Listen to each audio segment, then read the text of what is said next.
Hi കൂട്ടുകാരെ, ഇന്ന് എല്ലാവർക്കും നമസ്കാരം. അപ്പം ഇന്ന് നല്ലൊരു കുമ്പളങ്ങ കറി ഉണ്ടാക്കാനായിട്ടോ പോണേ.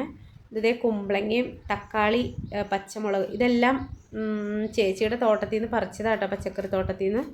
അപ്പം ചേച്ചി ഒരു കഷ്ണം കുമ്പളങ്ങയും തന്നു, 2 തക്കാളിയും പച്ചമുളകും തന്നു. അപ്പം എനിക്കിവിടെ ഉണക്കയിൽ ഇരിപ്പുണ്ടായിരുന്നു കേട്ടോ, ഉണക്കമീനെ. അപ്പോൾ കുമ്പളങ്ങയും ഉണക്കമീനും ഞാൻ ഓർത്തു ഒരു തക്കാളിയും കൂടെ ഇട്ട് കറി വെക്കാമെന്ന് ഓർത്തു. പിന്നെ ഇതേ കായ മെഴുക്കുവരട്ടി ഉണ്ടാക്കാൻ അരിഞ്ഞു വെച്ചിട്ടുണ്ട്. അപ്പോൾ അതിലോട്ട് സവാളയും പച്ചമുളകും അരിഞ്ഞു വെച്ചിട്ടുണ്ട്. പിന്നെ ഇതേ കുക്കറിൽ ഒരു ഗ്ലാസ് അരി ഇട്ടു. അത് ഒറ്റ വിസിൽ വരുമ്പോൾ ഓഫ് ചെയ്ത് വാങ്ങി വെച്ചാൽ കറക്റ്റ് ചോറ് നല്ല പാകത്തിന് വേവും കേട്ടോ. അപ്പോൾ ആദ്യം കായ തോരൻ ഉണ്ടാക്കാൻ പോവാം. ചട്ടി വെച്ചു, വെളിച്ചെണ്ണ ഒഴിച്ചു, കടുക് പൊട്ടിച്ചിട്ട് നമ്മുടെ പച്ചമുളകും സവാളയും അരിഞ്ഞ് വെച്ചത് അതിലേക്ക് ചേർക്കണം. പച്ചമുളക് 2 എടുത്തോളൂ, അതൊക്കെ തോട്ടത്തിൽ നിന്ന് പറിച്ചെടുത്തതാട്ടോ. അപ്പം ശരിക്കും നമ്മൾ തന്നെ നട്ട് വളർത്തി പറിച്ചെടുക്കുമ്പോൾ നല്ല ഇതല്ലേ കാണാൻ. ഇതിപ്പോൾ ഞാൻ നട്ട് വളർത്തിയതല്ല കേട്ടോ, ചേച്ചി അവിടെ പച്ചക്കറിയൊക്കെ നട്ടിട്ടുണ്ട്, അപ്പോൾ അതിൽ നിന്ന് തന്നതാണ്. അപ്പോൾ അതേ പച്ചമുളകൊക്കെ ഇട്ട് നന്നായിട്ട് വഴറ്റിയെടുക്കണം. ഈ കായ മെഴുക്കുവരട്ടി വയ്ക്കുമ്പോൾ ഞാൻ ശരിക്കും വഴറ്റി ബ്രൗൺ കളറൊന്നും ആക്കാറില്ല കേട്ടോ. അതിലേക്ക് ഇതേ കായും അരിഞ്ഞിട്ടു. അങ്ങനെ ആ ഒരു സവാളയും പച്ചമുളകും ഒരു പച്ച പോലെ കിടക്കുമ്പോൾ നല്ലൊരു ടേസ്റ്റായിട്ട് തോന്നാറുണ്ട്. പിന്നെ കറിവേപ്പിലയുടെ കാര്യം എന്നോട് പലരും ചോദിച്ചു, കറിവേപ്പില ഇടാറില്ല. ഇല്ല, കിട്ടാറില്ല, അതുകൊണ്ടാട്ടോ ഇടാത്തത്. പിന്നെ ആവശ്യത്തിനുള്ള ഉപ്പിട്ടിട്ട് ശരിക്കും നന്നായിട്ട് മിക്സ് ചെയ്തു. അത് കഴിഞ്ഞിട്ട് ഇതിലോട്ട് തന്നെ മഞ്ഞൾപ്പൊടിയും ചേർത്ത് കൊടുക്കുക കേട്ടോ. മഞ്ഞൾപ്പൊടിയും ചേർത്ത് കൊടുത്ത് അത് സിമ്മിൽ, അറിയാലോ എല്ലാവർക്കും കായൊക്കെ ഉണ്ടാക്കാൻ അറിയാം. പിന്നെ എന്നാലും ഞാൻ എൻ്റെ ചാനലിൽ അതങ്ങ് ഇടണമെന്നുള്ളൂ കേട്ടോ. അപ്പോൾ മഞ്ഞൾപ്പൊടി ഇട്ടിട്ട് നന്നായിട്ട് മിക്സ് ചെയ്ത് അത് ശരിക്കും സിമ്മിലാക്കി വയ്ക്കും കേട്ടോ. സിമ്മിലാക്കി വെച്ചിട്ട് അപ്പോൾ അതവിടെ ഇരുന്ന് വെന്തോളും. അപ്പോൾ അതേ കായൊക്കെ നന്നായിട്ട് വെന്ത് ശരിക്കും നല്ല ഒരു ഇതായിട്ടോ. അപ്പോൾ ഇച്ചിരി ഞാൻ വെള്ളം ഇച്ചിരി കൂടെ ഒഴിച്ചായിരുന്നു കേട്ടോ അതിപ്പോൾ അങ്ങനെ ഇരിക്കണം. മറ്റതിങ്ങനെ ഉണങ്ങി ഡ്രൈ ആയിട്ടിരിക്കും. പിന്നെ ഇനി അടുത്തത് തേങ്ങ ചിരണ്ടുക. തേങ്ങ ചിരണ്ടണത് കുമ്പളങ്ങയും ഉണക്കമീനും കറി വെക്കാനാട്ടോ. കുമ്പളങ്ങ ചെത്തണതൊരു ടാസ്ക്കാട്ടോ.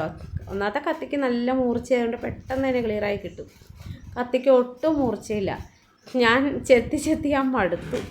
അതിട്ട് കണ്ടോ, ചെത്തുമ്പോൾ ഇങ്ങനെ തെന്നി പോവുക. അതുകൊണ്ട് ഒരു പ്രകാരമായിട്ടോ കുമ്പളങ്ങ ചെത്തി എടുത്തത്.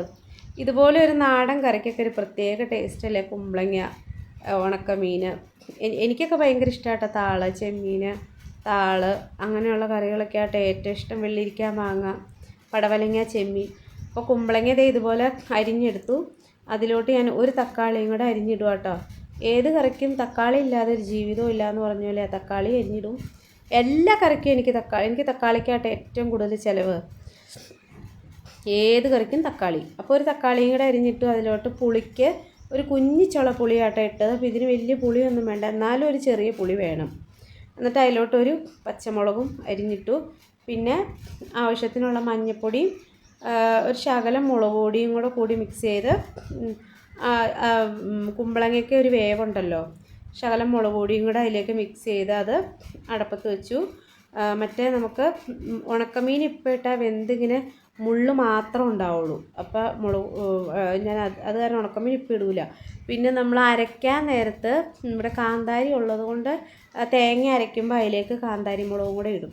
അപ്പോഴത്തേക്ക് അത് കുമ്പളങ്ങയൊക്കെ ഒരു 3/4 ഭാഗം വെന്തപ്പോൾ ഞാൻ മീൻ കഷ്ണങ്ങൾ നന്നാക്കി കഴുകി അതിലേക്ക് ഇട്ടു. അപ്പോഴാണ് ഒരു പാകം മീൻ കഷ്ണമാണെങ്കിലും ഉണ്ടാവുള്ളൂ. ആകെ അത് കുമ്പളങ്ങ 10 ഉണ്ടെങ്കിൽ മീൻ കഷ്ണം പറഞ്ഞുള്ളൂ. അപ്പോൾ അത് മീൻ കഷ്ണങ്ങളെല്ലാം കൂടെ ഇട്ട് കഴിഞ്ഞപ്പോഴത്തേക്ക് നന്നായിട്ട് വെന്തു വറ്റിയിട്ടുണ്ട്. ഇനി അതിലോട്ട് നമുക്ക് തേങ്ങ അരച്ചത് ചേർത്ത് കൊടുക്കണം. തേങ്ങ അരയ്ക്കാൻ മിക്സിയിൽ ഒഴിപ്പിച്ചിട്ട് വെള്ളം കൂടിപ്പോയി തേങ്ങയ്ക്ക് വെള്ളം അധികം ചേർത്താൽ ശരിക്കും നന്നായിട്ട് അരയില്ല. അപ്പോൾ എന്തായാലും അങ്ങ് ഒരുവിധം അരച്ചെടുത്തു. എന്നിട്ട് അത് അതിലേക്ക് ചേർത്തു. പിന്നെ അതിലേക്ക് വെള്ളത്തിൻ്റെ ആവശ്യമില്ല, കാരണം വെള്ളം കൂടിപ്പോയാലും അത് മതി. എന്നിട്ട് നന്നായിട്ട് ഒന്ന് സിമ്മിലിട്ട് തിളപ്പിച്ച് ഇങ്ങനെ ഒരു സൈസ് പോലെ കിടക്കും. അത് വരെ തിളപ്പിക്കാതെ സിമ്മിലിട്ട് പതുക്കെ ഇങ്ങനെ സിമ്മിലേ ഇട്ടിട്ടുള്ളൂ. നല്ല തീ കൂട്ടിയിടുമ്പോഴത്തേക്കും തേങ്ങ പിരിഞ്ഞ പോലെ ഇരിക്കും. എന്നിട്ട് ഒരു കുഞ്ഞൊരു പാൻ വെച്ച് അതിൽ വെളിച്ചെണ്ണ ഒഴിച്ചു. കടുകും മറ്റേ കറിവേപ്പിലയില്ല, ചെറിയ ഉള്ളിയും കൂടെ അരിഞ്ഞ് നന്നായിട്ട് മൂപ്പിക്കണം. ഇത് ചെറിയ ഉള്ളിയല്ല, സവാളയാട്ടോ. ഇനി എന്നോട് ചോദിക്കും ചെറിയ ഉള്ളിയാണെന്ന് പറഞ്ഞിട്ടത് സവാളയാലും ഇട്ടേക്കണേന്ന്. അത് കാരണം പറഞ്ഞ കേട്ടോ. അപ്പോൾ അതേ സവാള കുഞ്ഞായിട്ട് അരിഞ്ഞത് ഇട്ടിട്ട് നന്നായിട്ട് ബ്രൗൺ കളർ ആവുമ്പോൾ അതിലോട്ട് ലേശം മുളക് പൊടിയും കൂടെ ഇട്ട് മൂപ്പിച്ച്, മുളക് പൊടി ആയിട്ട് ഇടുന്നത്, ലേശം മുളക് പൊടിയും കൂടെ ഇട്ട് മൂപ്പിച്ച്, കറിവേപ്പില ഉണ്ടെങ്കിൽ കറിവേപ്പില ഇട്ട്, ഇപ്പോൾ കറിവേപ്പില ഇല്ല, മൂപ്പിച്ച് അതിലേക്ക് ഒഴിച്ചാൽ നല്ല അടിപൊളി കറിയായിരുന്നു. അടിപൊളി എന്ന് പറഞ്ഞത് അതിനും കംപ്ലൈൻറ്റ് പറഞ്ഞു, അത് കാരണം പറഞ്ഞ കേട്ടോ. എന്നിട്ടൊരു പാൻ വെച്ചു. അടുത്തത് ഞാൻ ഉണക്കമുള്ളം വറക്കാനാട്ടോ. ഇത് ഉണക്കമീൻ്റെ പെരുന്നാളാണ്. അപ്പോൾ അതുകൊണ്ട് ഉണക്കമുള്ളൻ ഇതുപോലെ ഞാൻ മുളക് പൊടി കുറച്ചായിട്ടേ ഇട്ടിട്ടുള്ളൂ, ഇതിൻ്റെ കുഞ്ഞിനും കൂടെ കൊടുക്കാനുള്ളതുകൊണ്ട് ഉണക്കമുള്ളനും വറുത്തു. അപ്പം നല്ല ഇന്നത്തെ രാത്രിയിലത്തെ ഭക്ഷണമാട്ടോ ഇത്. നല്ല അടിപൊളി കറിയായിരുന്നു കേട്ടോ. അടിപൊളി എന്നുള്ളൊരു വാക്ക് എനിക്കിപ്പോൾ അടിപൊളിയായി. അപ്പം അതിങ്ങനെ പറഞ്ഞു പോകും. പിന്നെ കായ ഉപ്പേരി ഉണ്ട്, കായത്തോരൻ, പിന്നെ നല്ല ചോറ്. ഇത്രയേ ഉള്ളൂ. Thank you.